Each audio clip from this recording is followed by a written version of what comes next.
Hi, this is George Antone here, and this is going to be part 2 of the profit fallacy.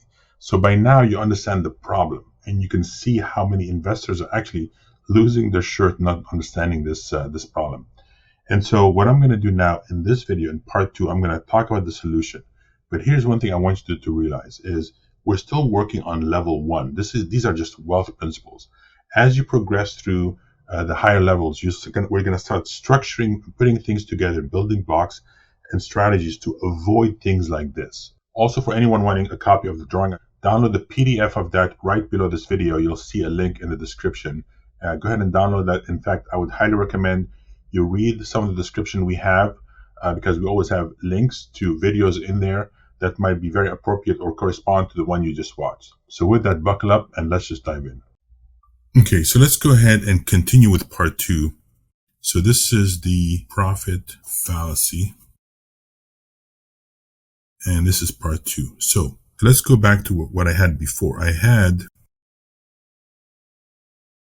said you invested $100,000. This is your principal. Okay. And you invested for, say, 5 years, I think is what I said. And you're going to get back your $100,000. And you're going to get your profit. So the reason you invested all this is for the profit part. Right? And this is your principal. And so what most investors, and I think I mentioned 30,000 in the example I used before. So the reason most investors invest is for this part, and that's all they look at. They don't look at this. But the problem is this, because this is going to drop in terms of purchasing power. So this is going to go from 100,000, and I think in the previous video I said it goes down to 77,000. Again, these are just made up numbers. So in other words, when I say it goes down, I don't mean you actually lost. Okay? You're still getting 100,000 in your pocket, but this can only purchase this much coffee. So this is your purchasing power. This was able to buy you 100,000 coffees. So even though you have $100,000 in your pocket, but you can only buy this much in coffee. And what does coffee represent? Goods and services. That's all it is. So now this has to pick up the slack. And so the question is, how do you fix this? Let's just look at an example. I'm going to look at 2 different examples and I'll show you. Let's just say you have a investor who has the money, the $100,000. Okay. And you tell this person, I'm going to give you 50% of the profit. So you get back your 100,000 and you get 50% of the profit. So let's just see what happened. So he puts up the 100,000. Okay. Now the 100,000 was able to buy him 100,000 coffees today, right? And then when he gets back his 100,000 in the future, he still has $100,000. He gets it back, but it can only buy him 77,000 coffees. But he gets half of this. So he's going to get $15,000 of the profit, which can buy him coffee is $1.30, right? So 15,000 would be, let's just say, roughly 10,000 coffees. So he actually only got back 87,000 coffees. But what you got back is $15,000, and you did not lose the principal, right? The principal loss was shifted to this person here. So he got the loss and you got part of the profit. So you share the profit. So what most people say is, I don't want to share part of the profit with anyone. Well, guess what? What you netted here, what you netted in terms of purchasing power is more than the previous example where you put up all the money. Now, is this person getting screwed? Well, this person doesn't know any better. And in fact, this person is more affluent and might be fine with this, right? So that's why you want to know that you're working with sophisticated investors. And because some people have so much money that this is fine with them. Now, let me just take it a step further here. I just showed you an example of a partner here, but what if this was a loan? So let's just take a scenario number 2. What you're going to find out, folks, is this is you. It's happening to you right now. Let me show you how. So what if you take out a loan from a bank and you say to the banker, I'm going to borrow $80,000 from the banker, and I'm going to do this deal. I'm going to pay the banker an interest rate. So here's what happens. The banker gets back the $80,000 back in the future plus some interest. The $80,000 the banker got back, so this was able to buy the banker at the time, because coffee was $1, 80,000 coffees, but by the time he gets this back, it can buy him, the purchasing power has gone down a lot.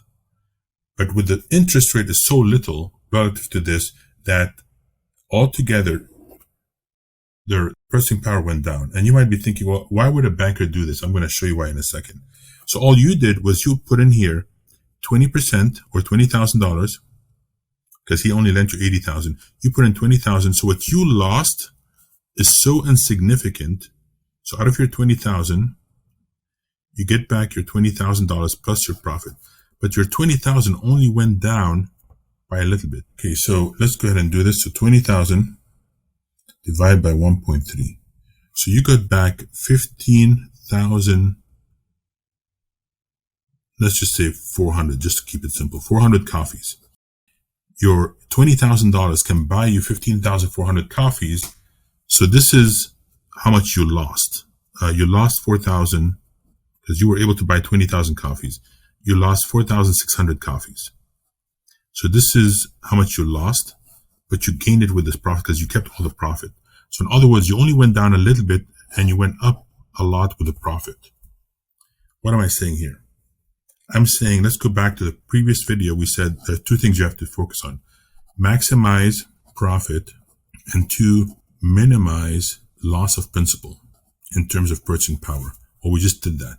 How? By taking on a loan from the banker and shifting the negative impact of inflation to the banker. Now, trust me, the banker knows what they're doing, and I'm going to explain why they would do this. But for you, let's just think about you for a second. You now said, you know what, I only put in 20,000 and I got back a profit. So I minimized the loss of my principal down to 4,600 coffees in this example, but I maximized my profit. So therefore, on the same exact deal from the previous video, you were losing purchasing power. Now you're gaining, and you're making even more money than with a partner. Well, partner in this case put up all the money. So what am I saying here? Debt used strategically, you get to pass the negative impact of inflation to the lender. But the lender knows what they're doing. All the lender is going to do is they're not going to put up the cash. They're going to get it from the depositor. So the depositor, who is you and me, ends up getting all the negative impact of inflation. That's why Robert Kiyosaki says, savers are losers. What does he mean by that? He means savers are the one that get all the negative impact of inflation on their money, because the banker is making a spread and you are making a spread.